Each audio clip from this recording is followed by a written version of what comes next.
ڕێڕەوی ئابووری هیندستان ڕۆژهەڵاتی ناوەڕاست ئەوروپا کە لە لۆتکەی ئەم دوایەی گروپی 20 لە هیندستان ڕێکەوتنی سەرکرا تۆڕێک لە هێڵی شەمەندەفەر و کەشتیوانی دادەنێت کە لە ڕێگەی دەریاوە بەڕێوە دەچن. لە هیندستانەوە بۆ ڕۆژهەڵاتی ناوەڕاست پاشان بە ڕێگای وشکانیەوە بۆ دەریای ناوەڕاست و لە ڕێگەی یونانەوە بۆ ئەوروپا. بایدن لە نیودەلهی ستایشی ڕێکەوتنەکەی کرد.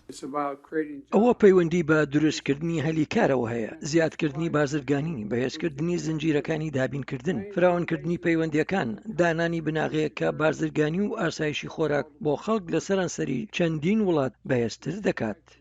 ئۆرسولا ڤان دەر لێین سەرۆکی کۆمیسیۆنی ئەوروپا هاوڕا بوو. ئەم کۆریدۆرە زۆر زیاترە لەوەی تەنها وەک هێڵێکی ئاستن و هاتوچۆ سەیری بکرێ. ئەوە ڕێگەیەکی پارێزراوی نێوان کیشوەرەکان و شارستانیەتەکانیشە. بەڵامایە بەسە بۆ پەشدانەوە دەستپێشخەرێ گەورە و دەساڵی چین کە نزیکەی 150 وڵاتی واژی کردووە. من ئەمە وەک ڕێکابەرێکی جیهانی ڕاستەوخۆ بۆ پشتێن و ڕێگان نابینم. ڕەنگە ئەمە ڕێگەیەک بێت بۆ دابینکردنی ژێرخان بۆ چەند وڵاتێک، ڕێگەیەکی سیاسی زیاتر بۆ بەستنەوەی ئیسرائیل و سعودیەکان بێکەوە.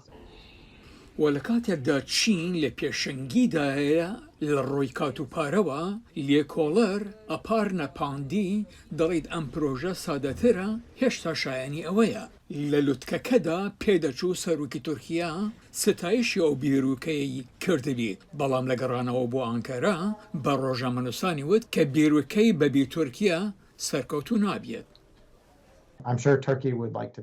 دڵنیام تورکیا پێی خۆشە لەو گرێ باستەدا بێت.